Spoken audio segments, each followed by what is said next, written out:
I mean, a lot of the time I get threats that I should be killed or raped. I should have been taken hostage instead. I should be sent to Gaza and bombed there.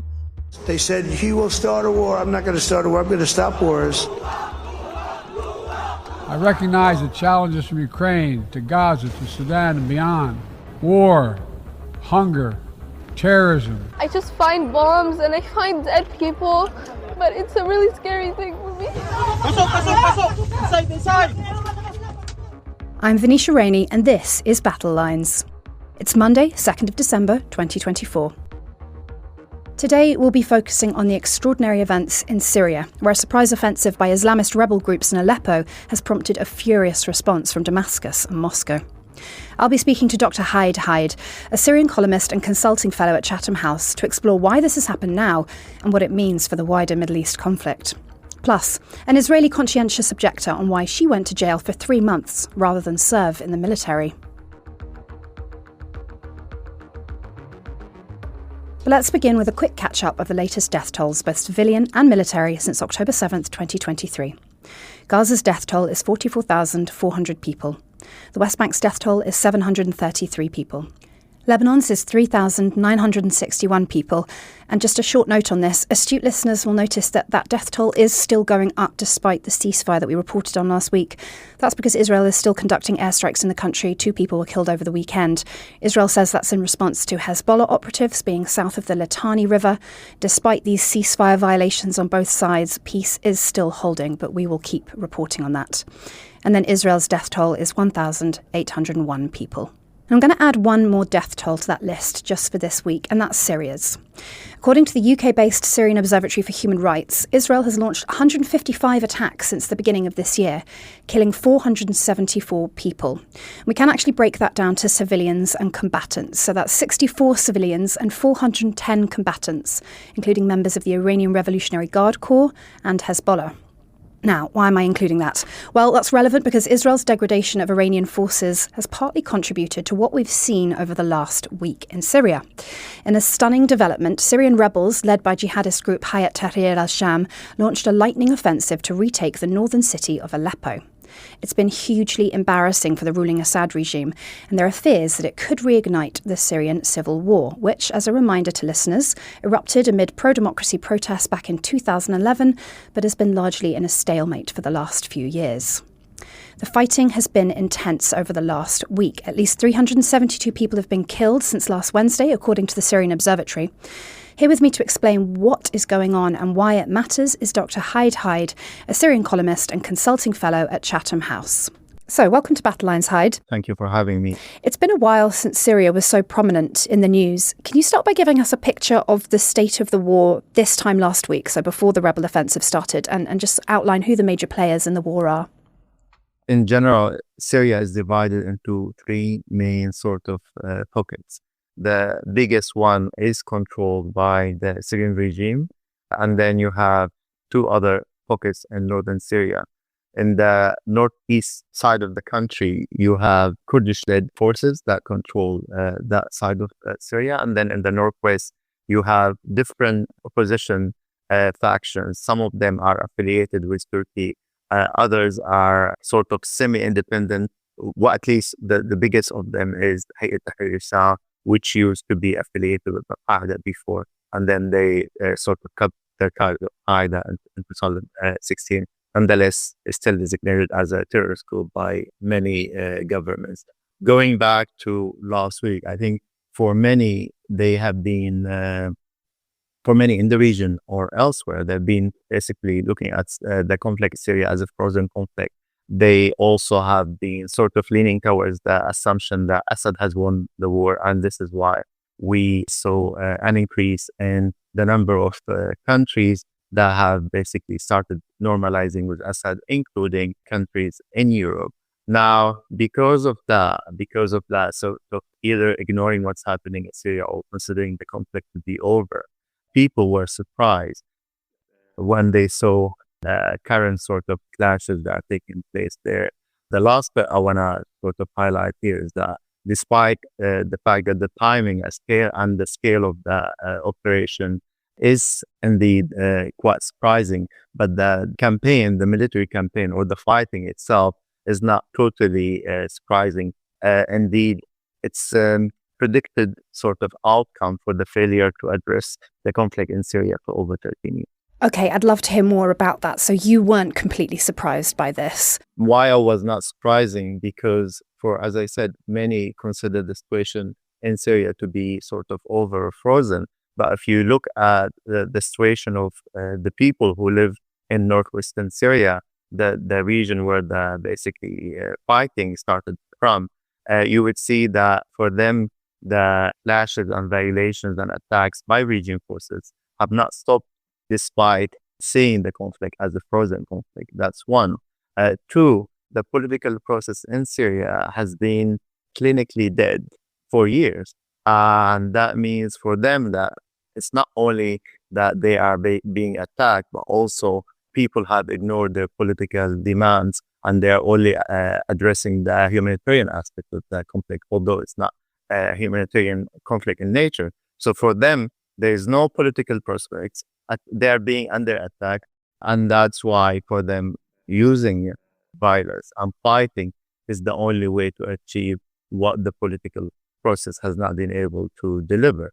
Now, what are the different factors that have contributed to the timing of the current sort of clashes? I think there are different ones. One of them could be related to the regional dynamics. As you know, Israel has been waging a war against Hamas and Palestine, but also against many Iranian-backed groups throughout the regions, mainly with Hezbollah in Lebanon. And that has led to an increase in the attacks of Israeli forces, not only on Syrian sites and Iranian-backed sort of groups inside Syria, but also pushed groups, especially like Hezbollah, to relocate and send their fighters to Lebanon in order to defend their positions there against the direct sort of ground offense that was launched by Israel towards the end of September. So you have weakening of support from regional allies.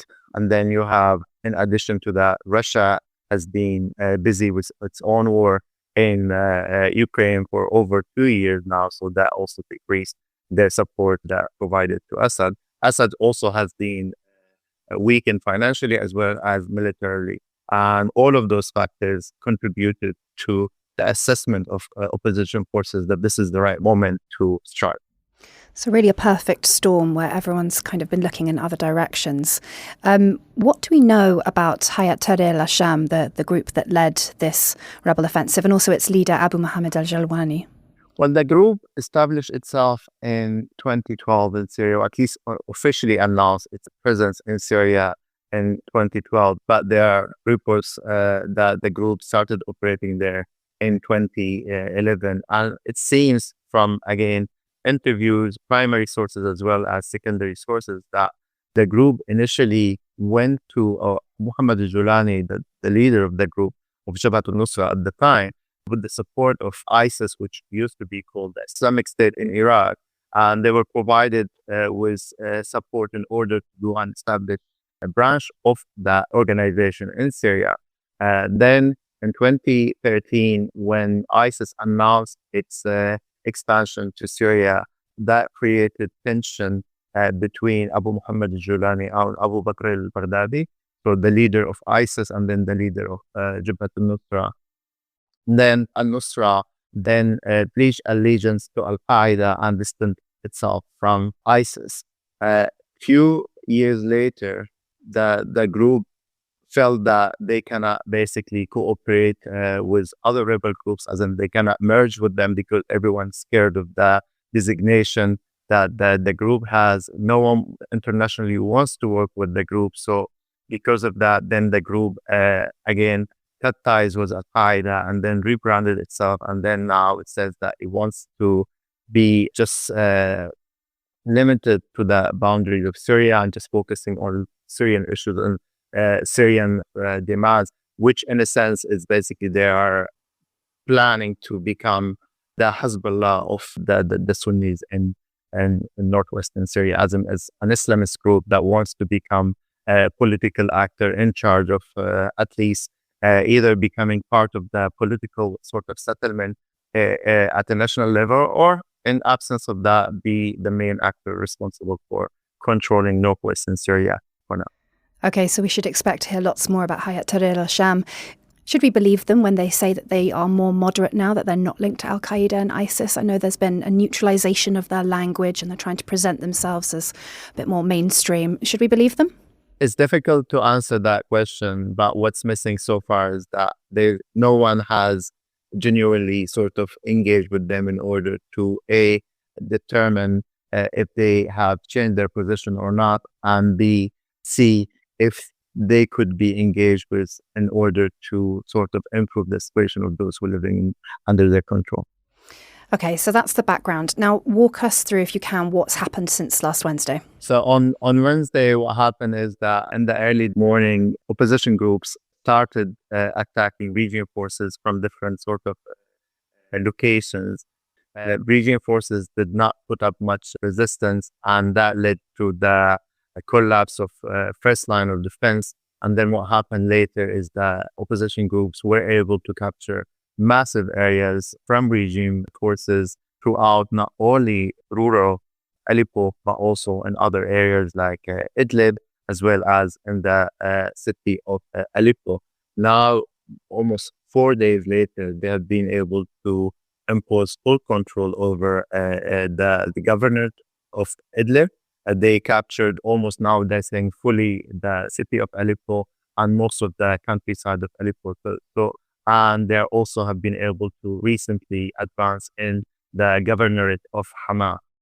Right now, the fighting seems to have de-escalated, but the clashes are still ongoing. And how significant is this development in the course of the Syrian civil war? I think it's significant on different levels. On the ground, they have been able to almost double the size of the territories they used to control up to basically, let's say, last week. So that is massive for them. The other significance is related to the importance of the city of Aleppo. It's the second biggest city in Syria. It's the industrial hub for the country. It also controls different sort of strategic routes and supplies as well. So that is significant as well. The third one, I think, is related to the fact that the forces are still advancing and we don't know when the fighting will stop. And the last one is the political implications, because up until last week, everyone sort of ignored what's happening there and there was no political sort of progress. But now, looking at what's happening there, that might also sort of give life to the political process and then maybe give some sort of boost to the negotiations. And what's the response been of Bashar al-Assad's major backers, Russia and Iran? I think most of them, they have indicated that they will continue their support, but there are still questions as to their ability to mobilize enough forces in order to change the dynamics on the ground, and B, if those sort of resources and supplies and support will be able to not only sort of stop the advancement of opposition forces, but then have the ability to recapture the areas that were lost recently. So still, there are many questions about, the level, scale of support and what can achieve. And what do you think this will do for the Syrian civil war? You mentioned peace talks might be back on the table, but I'm wondering if you think this is going to reignite the civil war in terms of fighting on the ground. We heard former MI6 chief Alex Younger saying this morning that he thinks this is going to reignite the civil war in all its dimensions. Do you agree with that assessment? My sort of remarks about the political process, I think it's more of a long-term prospect. However, in the short term, what will most likely happen is that there will be more fighting because, as I said, the opposition groups will try to take as much as possible and control as much as possible, especially at this point where Assad seems to be quite vulnerable. And then, on the other hand, you have Assad and his allies would try to, again, control or recapture what they have lost recently. So both groups, they are determined to continue the fight. But now this is only between those opposition and regime forces. If you look at what's happening elsewhere, there's also increased tension between the Kurdish Syrian Kurdish groups, as well as between them and the opposition groups. Recently in Aleppo, they sort of coordinated, the Kurdish groups coordinated with the Syrian regime, and they were able to take over some of the areas, especially the Aleppo airport, from the regime, and they were trying to defend that location. But also you have forces from northeastern Syria try to advance and connect the pocket they had in Aleppo and the countryside of Aleppo to their territory in northeastern Syria. Then that created more tension with rebel groups who were trying to basically fight against Assad. Now it seems that they have reached an agreement to allow the groups that are now trapped in Aleppo to withdraw to northeastern Syria. But I don't think that the chapter of tension between those two entities is over.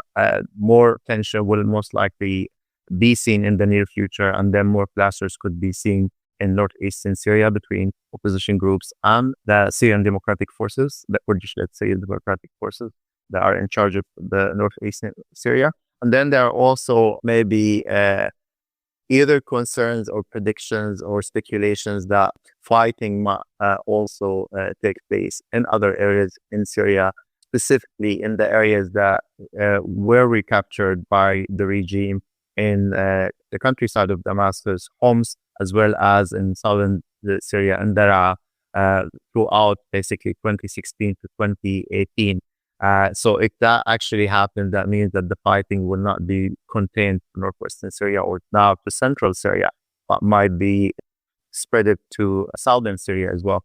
Again, those are speculations, early sort of rumors, but it's something to keep in mind. And if all of those sort of fights took place at different areas, then yeah, it will be easy to see how the whole conflict will be more sort of engaged in a direct clashes. But even if we don't reach that point, what is certain for now is that the fighting will continue in the areas that were recaptured, because it'll be difficult for the forces to defend them for long, but also will be continued against regime forces in an attempt to capture more areas. Are there security implications for Europe? Is there any chance we'll see another wave of refugees coming? I think it's safe to assume that more and more Syrians will leave the country because of the fighting that is happening. You have more than 2 million Syrians who used to live in Aleppo, and many of them are trying to, either they left or are trying to leave the city. And the situation is not any better in other areas. Even if there's not much fighting happening there, the economic situation is not sustainable for people to go and live there and try to make a living. So the assumption is that, yeah, more and more people will try to leave Syria and then try to make it to Europe, but whether they will be able to do so or not, I think that's not clear. Is there any chance that Assad's regime could fall? I don't think that we are there yet, and I cannot see a scenario in which the Assad regime might fall because of the direct clashes. Because as I mentioned, the regime allies have re-emphasized their support for Assad, especially Iran. Iran has been able to mobilize its allies and the militias backed in Syria as well as in Iraq, and they're pushing those reinforcements to the front lines. But then I don't think there is a political will to allow even opposition groups to reach all the way to Damascus. So I don't think we are there yet, but it will definitely weaken the regime and weaken its political leverage. It will also maybe impact the way the regional countries as well as countries in Europe are dealing with Assad, because we have seen, as I mentioned earlier, an increase in normalization efforts with Assad, because the assumption is that Assad has won and he is now stronger than before. And in Europe, many countries, they wanted to normalize or at least improve coordination with Assad in order to send refugees back. But the current fighting shows that A, Assad is weaker than even before, and two, that Syria is not safe for refugees to return. So that might have implications on the coordination and normalization efforts with Assad. Thank you so much for joining us. That's Dr. Hayat from Chatham House. Thank you for having me. Coming up after the break, why an 18-year-old Israeli spent 3 months in military prison for refusing her mandatory service.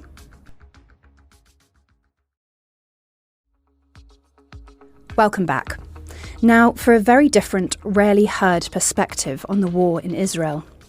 Back in February, a young Israeli woman called Sophia Orr turned up at the Israel Defense Forces Induction Center near Tel Aviv and refused to do her mandatory military service. The 18-year-old ended up spending nearly 3 months in military jail, receiving 3 different sentences before being officially declared a conscientious objector and exempted from service. She became the second teenager to publicly refuse the draft for political reasons since Hamas's October the 7th attack and the ensuing war. A handful more have followed since. Sophia, welcome to Battle Lines. Can you start by explaining the role of the military draft in Israel and how young people felt about it prior to October 7th? So in general, the Israeli society is extremely militarized, and the army is really one of the things that are at the core of the society. People grow up in an environment that is very militaristic from a very young age, in the education system, in holidays, in memorial days, with soldiers all around them all the time, and growing up knowing that they will also have to enlist, and not just have to enlist, that this is something to be proud of. This is a service to your country and to the people around you. A lot of people either enlist not thinking about it because it's just something that you do. And there are also a lot of people on the more nationalistic side that are also very, very proud to join the military. And in Israeli society, the more combative your role is, the more social credit you gain from it. And being a soldier is an honor. And to honor all the soldiers who died, you need to go and fight for their cause. Did you always feel like that when you were younger? Is that the sort of view that you grew up in around your friends and your family? Did you know any refuseniks? So I grew up in a very privileged environment. I grew up in a very left-wing family. My father served in the army, but my mom did not serve in the army, and my sister didn't either. And my dad says that he served around 30 years ago, and he says that he will never serve now. And it never seemed obvious to me that I would enlist. All of my friends, I have friends who didn't enlist. More people than you may think don't enlist. They just get exemptions, mental health exemptions or physical health exemptions, but they don't have any political feelings behind that. I never thought I would enlist, but refusing is a very different thing than not enlisting. I knew I wasn't going to enlist from a pretty young age because I just didn't grow up with that kind of feeling of nationalistic duty, of the need to serve the country. I just thought that I wanted to protect the people around me and to help them, and I didn't see the army as the best way to do that. But the more that I asked questions about military service and asked questions about what the military does and what cause am I supporting, and trying to really understand the situation and what is happening on the ground. And when I asked those questions, I got answers back of what the army is doing, of what soldiers are doing. And I understood that it's not just that I don't want to enlist and that it crosses my red lines to enlist, but I also want to stand against it. And that is why I chose to refuse and to do it in a very public way. How did you feel when you were on your way over to the IDF centre in February earlier this year? Were you nervous? Had you told friends and family that that's what you were going to do? Yes, I was very nervous. I told my parents when I was around 15 that is the decision I wanted to make. To refuse or not to enlist? To refuse and when I was around 15. It took me, I think I started asking questions when I was around 14. I got to that decision when I was 15. But it also took time to be more sure of it. So I think the more time passed, the more sure of it I became. Did October 7th change your thinking about that at all? The urgency of protecting Israel from a very real and then realised threat from Hamas? I think October 7th made it way more clear to me that refusing is the right thing to do, because it only proved to me what I've been saying for years before that, and that is that violence only promotes more violence. That this is not a conflict that you can manage. This is a conflict that you need to solve. And when you oppress people and you treat them with horrible violence and horrible living conditions, and when the Israeli army teaches Palestinians that the only language it knows how to speak is violence, then it will get violence back. That does not mean it's justified. It will never be justified. I personally know someone who was killed on October 7th. I'm sorry to hear that. It doesn't justify it, but it explains it. And those explanations are important. It didn't happen in a vacuum. There were years and years of occupation and oppression before that. And understanding that it didn't happen in a vacuum is our way of understanding what is our way forward. Because our way forward needs to be of offering an alternative and making it possible for Palestinians who are not as privileged as me and not able to see peace as an option because their living conditions don't allow them to see that kind of reality. We need to offer an alternative, and Israel has both the power and the responsibility to do that. Will it do it on its own? I don't believe so. And that is why it's so important for me to reach to international audiences, to put pressure on the Israeli government so that it does offer that kind of real change on the ground that will create also change in the societies, because I believe in real human change. Okay, so you're on your way to the IDF centre, you're nervous, your parents know. What actually happens when you get there? I entered the enlistment center with my parents at first, then you go on your own on the bus, deeper in the enlistment center, and they think that you are enlisting as any other person. Then I told them that I refuse enlistment. You get sent from one person to the other. They don't really know what to do with you because it's very rare. They don't really have a protocol for it until you get to someone that is a high enough rank to send you to a holding cell where you are kept for a couple of hours, sometimes overnight, until you get your trial. Then you get your trial. It's usually around 5 minutes. It's not a very long or deep trial. And then you get judged for any number of days in prison. For my first time, I got sentenced to 20 days in prison. I went and spent those 20 days in prison. You get out and you get an enlistment notice to go and enlist 24 hours later. You served your punishment, now go and enlist. And then you have to go to the enlistment center and do it again. And that can go on for however long they want. They don't have a limit on how much time they will keep you in there, and you go again and again. And that is part of their way of intimidating people from doing it, because they don't want people to do it. They don't want people to refuse. Because when we refuse, we gain a voice and we gain some sort of power. You ended up spending nearly 3 months in military jail. What was it actually like in the jail? It's a very harsh experience, obviously. It is a prison. It's a military prison, but it is still a prison. It's much better conditions than what Palestinians suffer in Israeli jails. But it's still difficult. But I think overall it really showed me the more inner workings and a really up-close look at how the military works and how it's meant to work, and that the way of solving problems with force and of dehumanizing people, it's not a coincidence.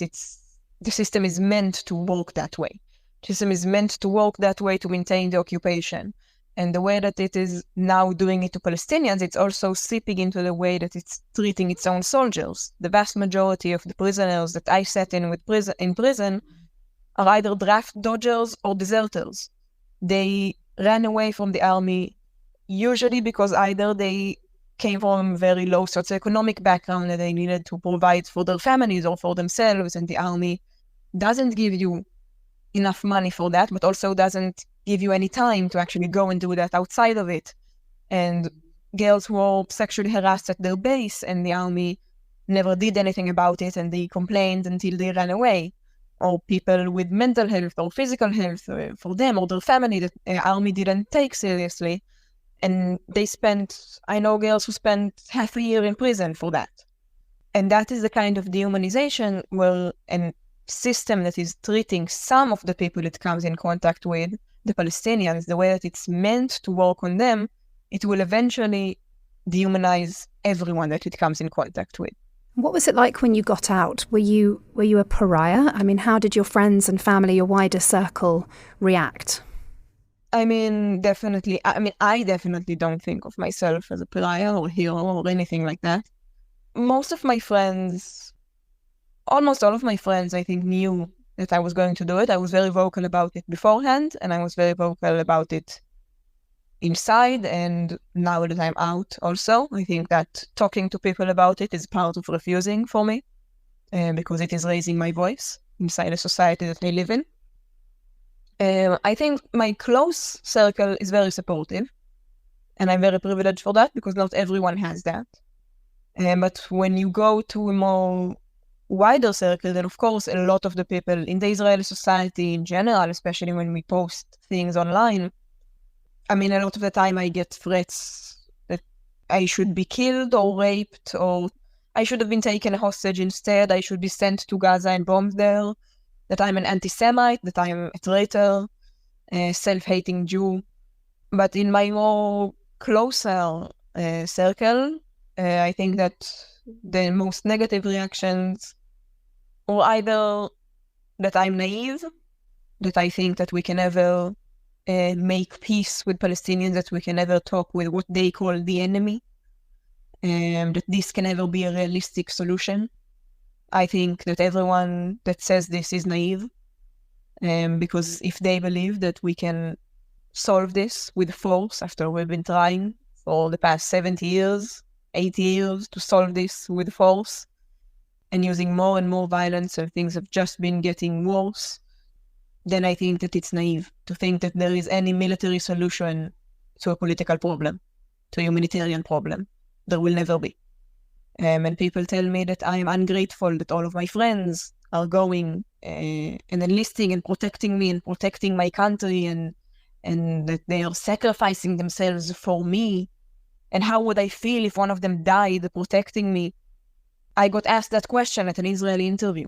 And I believe that refusing is the best thing that I can do for the protection of the Israeli people, because it is trying to work towards a real solution that is better for everyone. We all lose in war and we all win in peace. And it's this kind of narrative that I want to promote. And refusing is the best thing that I can do for the security of the people around me, not enlisting in the army, because that is only throwing my body in that cycle of bloodshed. It's funny that you say that you are not driven by nationalistic feelings, but actually listening to you speak just then, that is quite a nationalistic view. You just take a different view of how to protect Israel and Israeli people. I don't believe that, because I feel love for the people around me. I don't do it for any country. I will not die and I will not be killed in the name of any country, any flag, and any idea like Zionism.